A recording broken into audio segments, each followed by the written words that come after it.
Greetings. Today we're going to be talking about Chapter 10, Agriculture, Biotechnology, and the Future of Food. This chapter will help students explain the challenge of feeding a growing human population, identify the goals, methods, and consequences of the Green Revolution, assess how we raise animals for food, we'll describe approaches for preserving crop diversity, discuss the importance of pollination, explore strategies for pest management, analyze the nature, growth, and potential organic agriculture, and describe the science behind genetic engineering. We'll evaluate the public debate over genetically modified food, and we'll summarize pathways to sustainable agriculture. It's going to be a bit of a long lecture, and for that I apologize. Beginning with our case study today, we have transgenic maize in southern Mexico, ? Corn is a staple of the world's food supply, and we can trace its ancestry back 9,000 years. When people in the highland valleys of southern Mexico first domesticated that region's wild maize plants. Today, southern Mexico remains a center for biodiversity for corn, with many locally adapted domestic varieties called landraces growing in the rich, well-watered soil. However, food experts around the world expressed alarm in 2001 when scientists conducting genetic tests of Mexican maize landraces announced that they had turned up DNA that matched genes from genetically modified, or GM, corn. Genetically modified foods are food derived from genetically modified organisms, which would make sense, and these are GMOs. Genetic engineering is any process where scientists directly manipulate an organism's genetic material in the laboratory by adding, deleting, or changing segments of its DNA. Many people worry that transgenes, the genes engineered and moved into these transgenic plants, may have unintended consequences amongst the native varieties. Activists opposed the GM food trumpeted this news and urged a ban on imports of transgenic crops into developing nations from producer countries like the United States. Subsequent research by Mexican government scientists reported that in 15 localities, 3 to 60% of the maize contained transgenes, and 37% of maize grains distributed by the government to farmers were transgenic. In recent years, though, Mexico has still been importing more and more of its corn, and in 2012, Mexico's government stood ready to approve applications from Monsanto, DuPont, and Dow Chemical to plant GM corn on 2.5 million hectares of Mexican farmland, an area the size of Vermont or New Hampshire. The potential impact of GM corn on Mexico's landraces is still, however, difficult to assess, and we'll explore this topic a little more today. So we are producing more food per person, and this is on our race to feed the world. Currently, we are producing more food per person, and over the past half century, our ability to produce food has grown even faster than global population. However, making our food supply sustainable depends on maintaining healthy soil, water, and biodiversity, which are very difficult with the conventional industrial agriculture we're using these days. As we can see from this graph, since the 1960s, vegetable, fruits, and grain production have increased at a faster rate than the world population. So one thing we want to do with feeding the world is we want to eliminate undernutrition, overnutrition, and malnutrition. These are all things we don't want going forward in society. People who suffer from undernutrition receive fewer calories than they need in their dietary energy requirements, and agriculture scientists and policymakers worldwide pursue a goal of food security. They guarantee an adequate, safe, nutritious, and reliable food supply available to all people at all times. And this is perhaps not stressed enough. We don't want to just grow enough food. We want secure food. Here's a graph of millions of people in developing nations who are undernourished, and the big takeaway is actually summarized on this slide. There's been a drop in undernutrition due to the falling cost of food since the 1960s and 70s. However, one important thing to think about now is food prices have been rising since 2012. So then, on the opposite side of undernutrition, obviously, overnutrition are someone who receives too many calories for the dietary energy requirements. And then just as the quantity of food a person eats is important for health, so is the quality of the food. Malnutrition is a shortage of nutrients the body needs, and it occurs when a person fails to obtain a complete complement of vitamins and minerals. Here's a graph just to go along with our fall in undernutrition. It was perhaps due to the fall in prices of food. However, what we can see recently is there's been a big upswing since 2002 into the price of food. And some of the more catastrophic consequences of this are the people in poor nations are often the ones that have to face this undernutrition. And it's something a lot of policymakers and scientists and people going forward are really trying to solve these days. So how did we get where we are in agriculture? A big thing that happened in the 1940s is the Green Revolution. Realizing that farmers could not go on forever cultivating additional land to increase crop output, agricultural scientists at the time devised methods and technologies to increase crop output per unit area of existing cultivated land, and this is called the Green Revolution. The transfer of technology to the developing world that marked the Green Revolution began in the 1940s when American agricultural scientist Norman Borlaug introduced Mexico's farmers to a specifically bred type of wheat. And here we can see Norman with a specifically bred type of wheat that he gave to Mexico now. Soon, many developing countries were doubling, tripling, or even quadrupling their yields using selectively bred strains of wheat, rice, corn, and other crops from industrialized nations. And we can see that in the top graph here. In the bottom graph, we can see countries that perhaps were being forced to export the 20 years prior began after the Green Revolution to begin exporting.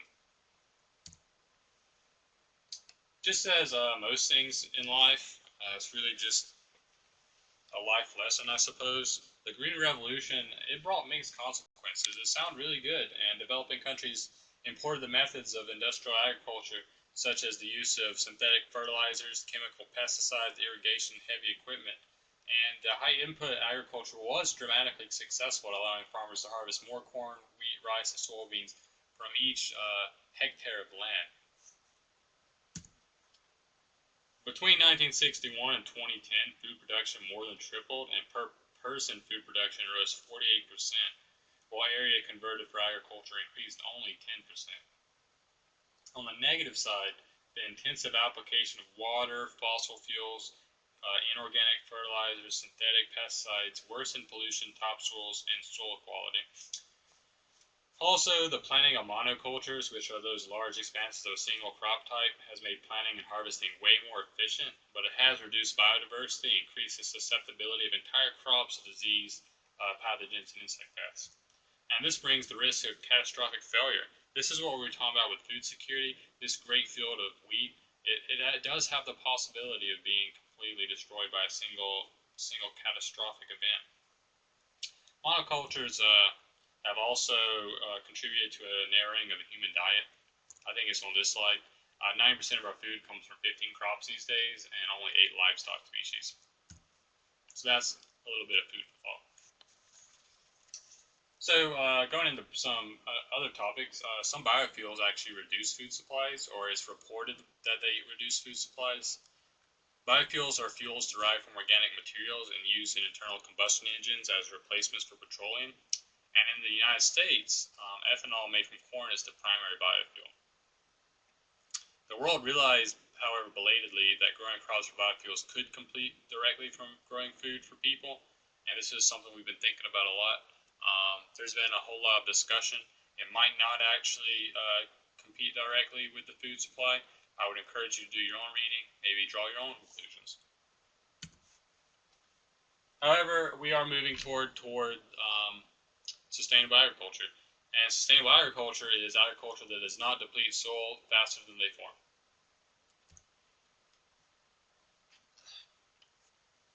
One large problem we face these days is how we raise animals for food. And not just how, but just the environmental, social, agriculture, and economic impacts of consuming these animal products. So consumption of animal products is definitely growing. The world population of domestic animals for food rose from 7.3 billion animals in 1961 to 27.5 billion in 2011. So an increase in 20 billion animals between 1960 and 2010. And this is just a graph to show that meat has always been, or just about always been increasing in consumption since the 60s. And this trend doesn't seem to be going much of anywhere. What's important to think about with raising these animals is that our food choices are also energy choices, And eating meat is far less energy efficient than relying on vegetarian diet, and it leaves a far greater ecological impact. So, as we talked about, 90% of energy is lost from one trophic level to the next. So, in contrast to eating meat, if we instead eat lower on the food chain, we put a greater proportion of the sun's energy to use as food rather than it escaping as heat.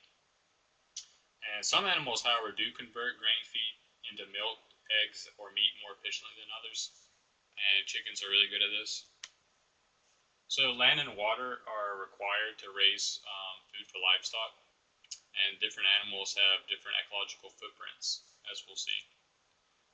And this infographic, we can see that chickens and eggs do require relatively low feed, water, and land requirements. However, beef really do require a lot. So the rising demand in meat has led to feedlot agriculture. And feedlots are also known as factory farms or concentrated animal feeding operation, or CAFOs. They're essentially huge warehouses or pens, and they're designed to deliver energy-rich food to animals living in extremely high densities. Feedlot operations allow for economic efficiency and greater food production, and this is what makes meat affordable to a lot of people. Animals that are densely concentrated in feedlots will not contribute to overgrazing, which is an ecological impact of overgrazing out in the wild.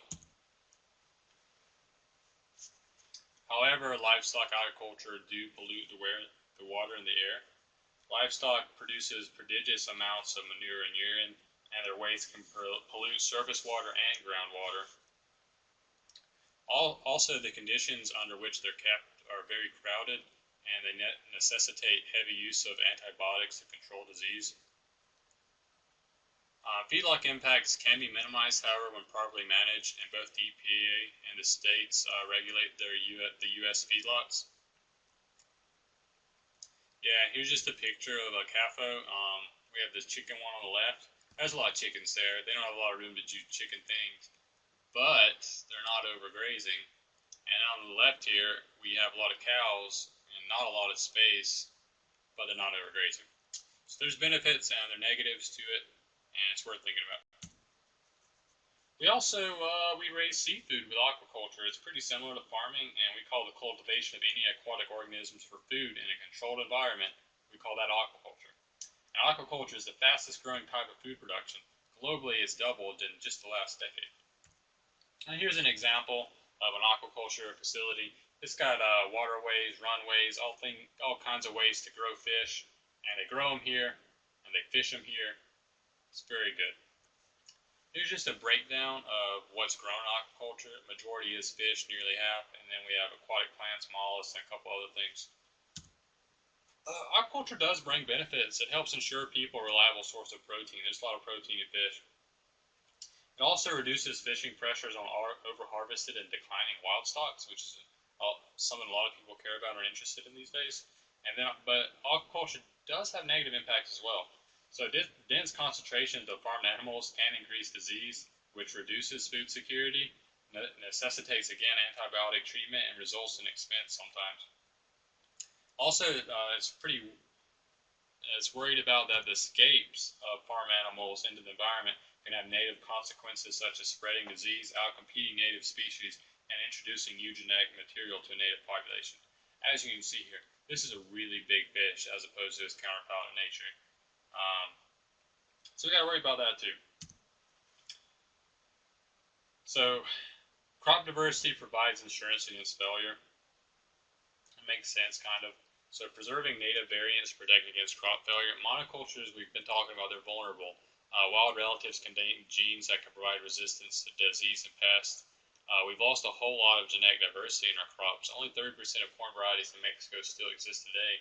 In the U.S. alone, 9% of our fruit and vegetable crops have decreased in diversity. Food producers really just prefer uniform standardized crops, which does make sense. And here we can see perhaps some of the non-standardized ones.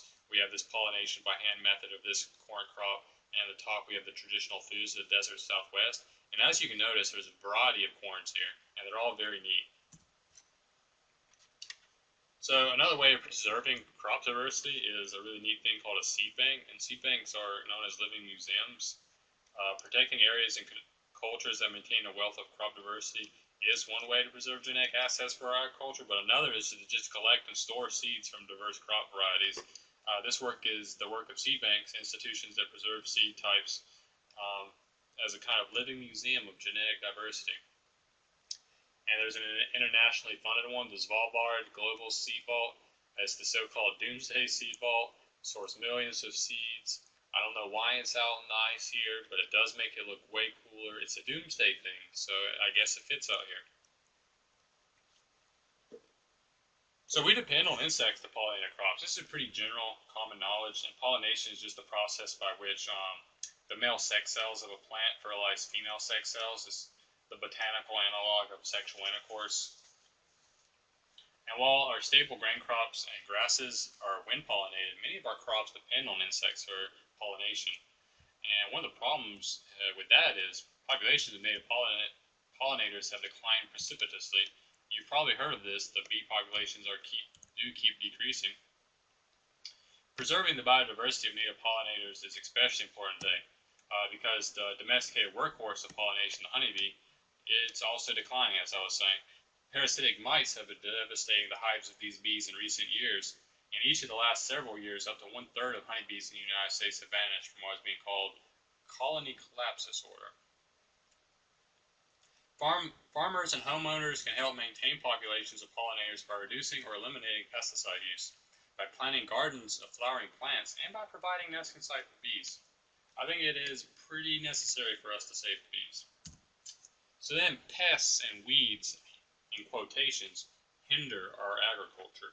A pest is any organism that damages crops that are valuable to us. A weed is any plant that competes with our crops. And we have developed thousands of chemical pesticides, and these are poisons that target pest organisms. That's what are called pesticides. And boy, we have been using a lot of them. One problem with this is the pests evolve resistances, and industrial chemists have been caught up in an evolutionary arms race with the pests they battle, racing to increase or retarget the toxicity of their chemicals while the army of pests evolve ever stronger resistance to their efforts. Pesticides often they have a negative side effect of killing non-target organisms, and including the predators and parasites of the pests themselves. And here's a brief infographic of what might happen. Pests attack the crops in picture 1. Pesticides applied from left to right in picture 2, and most of the pests are killed. A few with innate resistance survive, and they breed and produce a pesticide-resistant population. This time, pesticide is released from right to left and has little effect because these guys now don't care about the pesticide. So another way to control organisms is biological control, and it pits one organism against another. So biological control, or biocontrol, operates on the principle that the enemy of one's enemy is one's friend. We find natural enemies of predators or predators of a species we consider a pest, and we introduce them to an area where the pests are problems. So a widespread modern biocontrol effort has been the use of Bacillus thuringiensis, or BT, a naturally occurring soil bacterium that produces a protein that kills many caterpillars and some fly and beetle larvae. So I believe this is a case in Australia where they were really struggling with an invasive cactus species. So what they did, and this was a long time ago, so they didn't have a lot of the controls that we have now, but without much thought, they actually introduced the cactus moth to Australia. And luckily for them, it did a really good job. It did really get rid of all the cactuses, and I can't remember if there were any major negative side effects, but sometimes there are. And this is when biocontrol agents themselves can become pests. Because of concerns about unintended impacts, researchers study biocontrol proposals carefully before putting them into action, and government regulators must approve these actions. And this is a great way to be going, where instead of just doing things, nowadays we've actually stopped and we've thought about doing them, and then we do them. And this actually goes into our next thing, the integrated pest management. We use numerous techniques, including biocontrol, chemicals, population monitoring, habitat alteration, crop rotation, and other things. So we really think about what we do before just going and doing a ton of herbicide or pesticide. And IPM in Indonesia have actually increased the rice yields, but cut pesticide use in half, which not only makes more money with increased yields, but saved the money with the phase out pesticides and herbicides. And we can see this graph here where the blue line, the milled rice production, has increased, but the pesticide production and subsidy have decreased. Organic agriculture. Organic agriculture is a food growing practice that uses no synthetic fertilizers, insecticides, fungicides, or herbicides, but instead relies on biological approaches such as composting and biocontrol, and this is termed organic agriculture. And it's big. It's big these days. People love it. It's very neat, and we'll talk about it in a bit. So one downside is it's a bit harder. It's not quite as easy as conventional, but it's less inputs other than just muscle, and this criteria here, which is pretty intense actually. Organic approaches reduce the inputs, like I was saying, and the pollution. For farmers, organic farming can bring a number of benefits. It's lower input costs, enhanced income from higher value produce, and reduced chemical pollution and soil degradation. Many consumers do favor organic food out of concern about health risks posed by pesticides, hormones, and antibiotics used in conventional agriculture. Consumers also buy organic products out of a desire to improve environmental quality. The main obstacle, however, for consumers is the price. Because there are such stringent criteria, even though the input costs are a bit lower, it is still a bit harder with lower yields per acre. However, despite this, organic agriculture is indeed booming. Government initiatives have assisted the growth of organic farming. We just can't keep up with the demand. Worldwide sales tripled the last 10 years. A couple other facts: 2/3 of organic agricultural land is in developing nature. You can read the rest. You can see that here. Sales of organic food has really increased. Extent of organic agriculture also increased. It's booming, yeah. So like I was saying, government initiatives have assisted the growth of organic farming if you're in the European Union. So the European Union does support farmers financially during the conversion. It's a temporary loss of income, but the support is a subsidy to cover these costs. The U.S., however, offers really no such subsidies, so organic production here does lag a bit. However, in 2008, the Farm Bill did give $112 million over 5 years for organic agriculture. And what's important to note is, in the long run, organic farming is at least as profitable as conventional farming. And then over the very long term, it's the only type of farming that's going to be profitable. So moving forward, we'll talk about genetically modified food. It's a hot topic these days. Organic farming represents one pathway to sustainable agriculture. Another one, however, the second pathway, is biotechnology. It's the application of biological science to create products derived from organisms, and it represents the other option. We can genetically modify organisms, you know.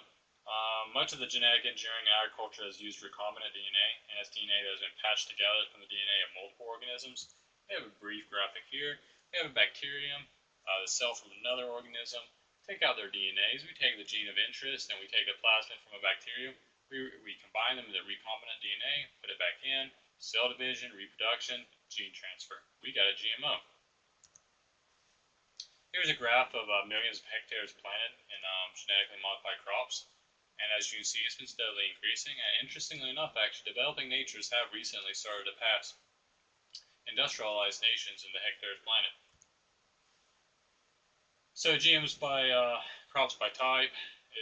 Soybeans and the corn, it makes sense. So it's a very big food product. Cotton, it's very hard to actually grow organically, so that makes sense too. GM crops by nation, however, the United States, we're way out there ahead. We got 41% nearly of our crops, all GM. Brazil, Argentina, Canada, North-South America, we're all working together here. We have a lot of GM crops. However, you won't see the European Union on here, really. They really do like the organic farm. So genetic engineering is a hot topic. It's really hard to say whether it's bad or not, so we're going to keep that out of here. We'll just be objective and talk about things like it is like and unlike traditional breeding.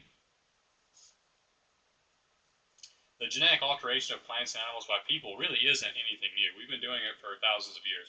Now we've been doing it to influence the genetic makeup of our livestock and our crops, and even our dogs and our pets. The techniques geneticists use to create GM organisms do, however, differ from traditional selective breeding in a couple ways. Selective breeding mixes genes from individuals of the same species, where scientists creating recombinant DNA routinely mix genes of different species of organisms. Selective breeding deals with whole organisms living in the field, whereas genetic engineering works with genetic material in the lab.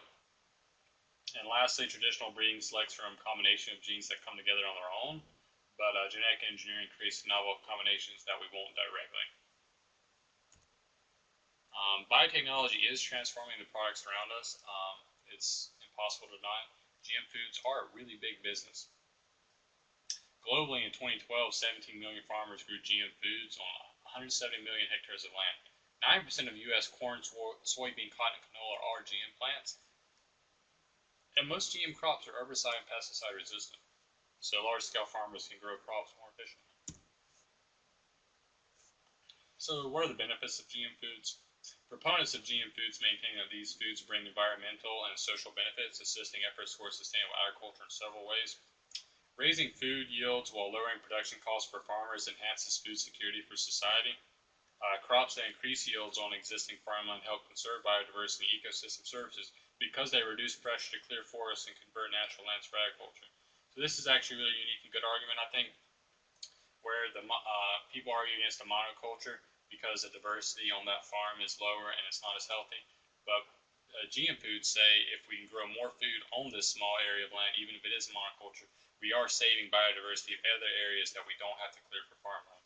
Now you can see the argument both ways. Crops engineered for drought tolerance can also help save water by reducing the need for irrigation. GM crops that reduce fossil fuel use during cultivation help lower greenhouse gas emissions and mitigate climate change. In addition, supporters of GM crops maintain that these crops have helped to reduce chemical pollution from pesticides. They're herbicide resistant, so less herbicides are used, but studies have been showing increased use of herbicides because the plants can technically withstand the higher doses. So what are the impacts of GM food? Although many people worry about health impacts from eating GM food, persuasive scientific evidence for health impacts have been elusive. Most scientists feel the ecological impacts of GM foods are a greater issue than the health impacts. Many of these experts feel that we should proceed with caution, adopting the precautionary principle, the idea that one should not undertake a new action until the ramifications of that action are well understood. Yeah, as we can see, there's been multiple crops that have become herbicide resistant and glyphosate resistance in just the last 10 years, we can see. So there's been a lot of public debate over GM foods, and it's continuing. Science helps inform us about genetic engineering, but it's ethical and economic concerns that have largely driven the public debate. The perceived lack of controls over one's own food has driven concern that the global food supply is being dominated by a handful of large corporations that develop these GM technologies. So far, GM crops have also not lived up to the promise of feeding the world's hungry. Nearly all GM crops have been engineered to express pesticidal properties or herbicide tolerance. And crops with traits that might benefit poor farmers in developing countries have not been widely commercialized. Corporations patent the transgenes they develop and go to great lengths to protect these investments. Today, there is widespread concern that this organic food market will be hindered if organic farms are contaminated with pollen or seed from these GM plants. And given such developments, the future of GM foods seem likely to hinge on social, economic, legal, and political factors as well as scientific ones. And these factors vary in different nations. And this goes back to our first lecture where environmental science is really a conglomerate of all sorts of disciplines. It's not just the science aspect we have to think about, it's the social, the economic, the legal, and political factors as well. So many nations, they label their GM foods. We talked about earlier that Europe really doesn't so much like the idea of genetically modified foods, and they provide subsidies for organic farming. And they have expressed their widespread unease. However, U.S. consumers have largely accepted GMOs. Europe attempted at first to block these imports, but the United States sued them, and they came out with the Cartagena Protocol on Biosafety, and it lays out guidelines for open information about exported crops. And then going forward from there, they couldn't just say, hey, you can't bring those over here. Europe says instead, you know what, you're not going to have to just label the GM foods. Currently, the United States doesn't require it, although a large majority of Americans would enjoy that. And there's people on both sides. The proponents say, you know, people have a right to know what they're eating, and the opponents say labeling implies that the food is dangerous. which, as we've said, there's been no hard scientific evidence to say so. In countries where food is labeled, some products have stopped being stocked due to the consumer aversion to these GM foods. So sustainable food production, we're going to move forward. Locally supported agriculture is growing. Multiple strategies can be used to sustainably meet the food demands of the growing human population. We've talked about both biotechnology and organic agriculture, and just all approaches must deal with impacts, such as crop diversity and pollution. And these are just the two methods we're looking at going forward for sustainable food production. At farmers markets, they've been cropping up around the U.S. Consumers can buy meats and fresh fruits and vegetables in season from their local producers. And in fact, some consumers are partnering with local farmers in community-supported agriculture. In a CSA program, consumers will pay a farmer in advance for a share of their yield, usually a weekly deliverance of produce. So farmers markets and community-supported agriculture help strengthen the local economy and also gives the consumer access to fresher foods. And just a very last point here, perhaps not quite related, to determine which alternative involves less energy use overall, we need to conduct a life cycle analysis. It's a quantitative analysis of inputs and outputs across all stages of an item's production, transport, sale, and use. And we could probably apply this to both the biotechnology approach and the organic farming approach to see which maybe would benefit us the most and in the long term. As I was saying, farmers market crop up all over the place. They're really neat, and it is a little bit more expensive at times. However, the food is way fresher. It could literally have been picked that day, and it sounds like it might not be true, but it's definitely true that these foods do taste a little bit better. At least I think they do. So our last topic today is that sustainable agriculture, it can mimic natural ecosystems, or it should. Ecosystems naturally are sustainable themselves, and they operate in cycles, and these are stabilized by negative feedback loops. Agriculture can be sustainable if it mimics ecosystems, and one case study of this is small-scale Japanese farmers have been adding ducks to the rice fields, and these have different benefits. So the ducks, they eat the weeds, the insects, the snails that might negatively impact the rice production. Their waste contains the nutrients that the plants need as fertilizer. They paddle around the little pond and they oxygenate the water. The fish and ferns provide food and habitat. And these have actually become twice as productive as the region's conventional rice farming techniques. And here we have a picture. And like really, if this farmer wasn't present in the photo, you could think this is just some natural ecosystem. It does look very neat. So our conclusion, many of the intensive agricultural practices discussed have substantial negative environmental impacts, but have positive impacts as well. If we are to support 9 billion people, we must make a shift to more sustainable agriculture, and we have to do it together. We have to talk about it. We have to plan. And that's going to be it for